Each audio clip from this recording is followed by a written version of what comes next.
Welcome to our vlog. I'm Juby. I'm John Mike. Nandito tayo para itakal ang ating latest project of DMCI. So ano nga itong latest project natin? Excited na talaga akong i-announce sa inyo na matagal na talaga natin itong inaantay na project na to. Actually, marami na tayong mga kliyente na laging nagtatanong about this project. Itong project na to, maganda kasi yung pinaka-location niya.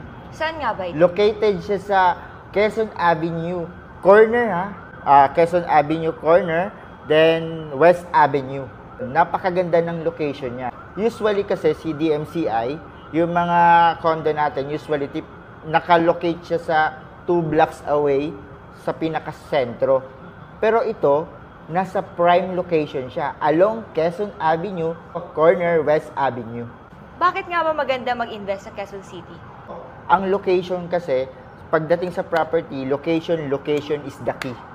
So, ang ganda ng location niya. Malapit lang kasi siya sa Fisher Mall. Actually, nasa 8 minutes lang siya sa Fisher Mall. Sa MRT Quezon Avenue Station, 8 minutes lang din. Ganon din sa Eton Centris, 8 minutes lang siya. Then sa Soler, nasa 10 minutes siya sa Soler. Then sa Ayala Malls, 11 minutes lang siya. Trinoma, 14 minutes lang siya. So, malapit lang siya sa mga establishment. Ano ba ang advantages pag nasa prime location ng isang project? Siyempre, pagka nasa prime location ka, maganda yung capital appreciation ng property mo. Ibig sabihin, pagka pagka nasa prime location ka, ibig sabihin, hot selling project yan. Pagka hot selling project, mabilis yung capital appreciation yan.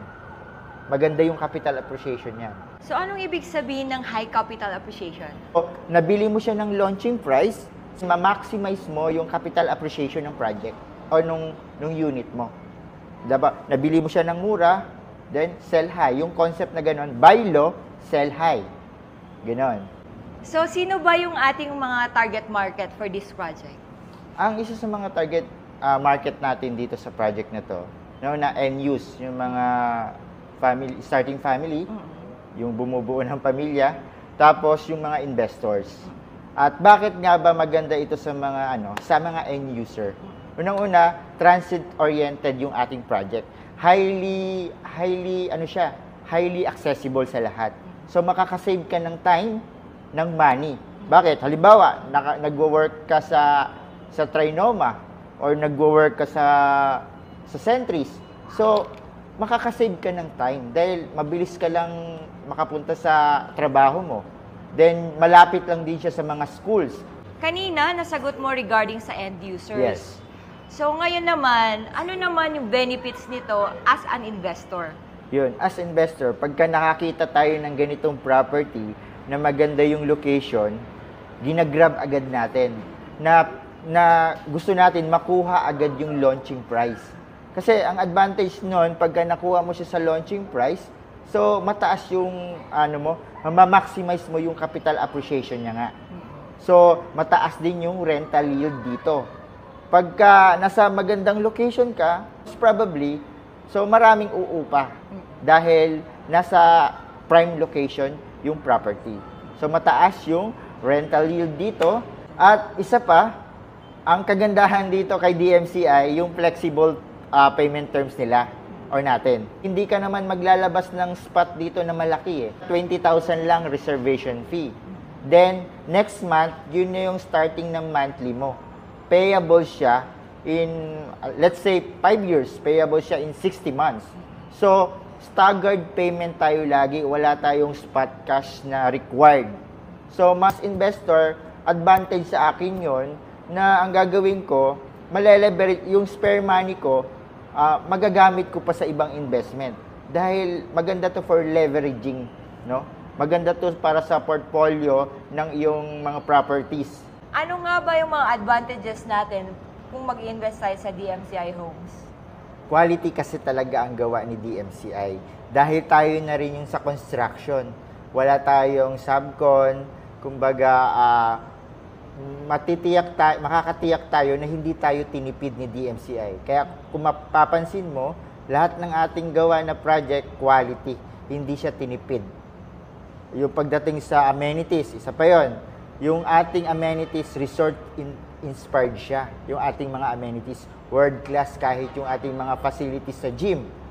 So, parang lagi kang nasa resort. Parang ganito, nandito tayo actually sa Prisma Residences. So, makikita mo, parang araw-araw ka na nasa resort. Yung ambience, mahangin, hindi kulob, hindi mainit. So, bigger cuts, ano pa. At si DMCI, 65 years na of experience sa pag-building ng mga construction, 65 years na siya. 25 years na rin siya sa pag-build ng mga communities.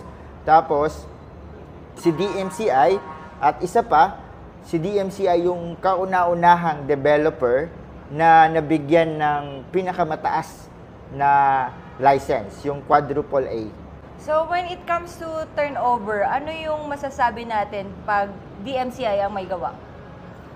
Yun naman ang makakatiyak tayo na hindi tayo mapapahiya sa ating mga unit owners. Kasi minsan, advance pa tayo doon sa turnover date. So, sa DMCI, on time siya kung mag-turnover. Kung ano yung date na promise ni DMCI, ito yung turnover date, asahan mo na yun yung date iti-turnover sa atin. At kung ano yung mga perspective na pinakita sa atin ni DMCI, yun din yung sinasabi nilang versus reality, yung expectation versus reality.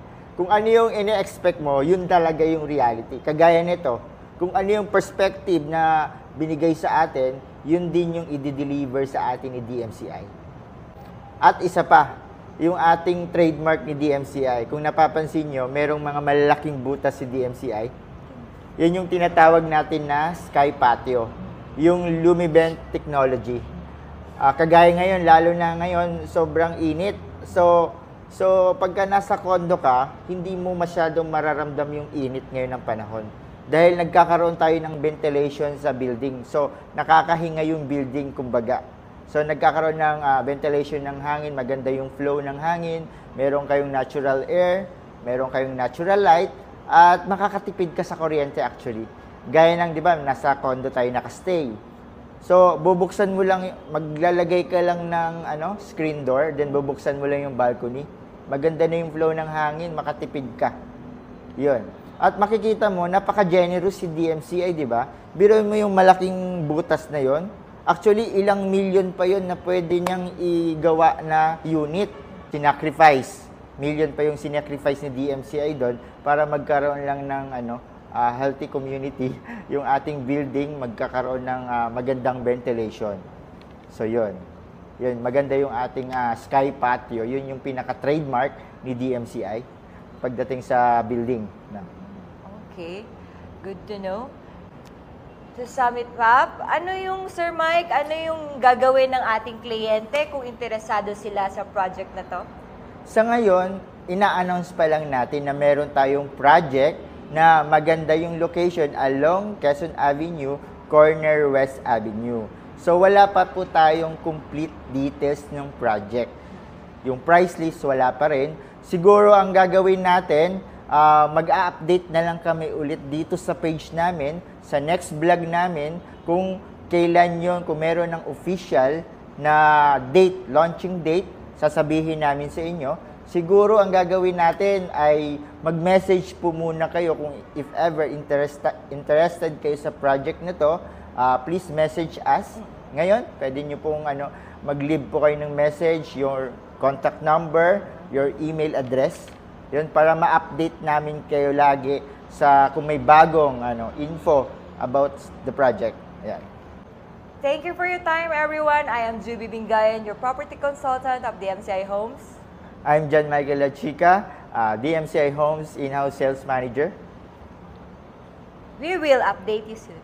Thank you.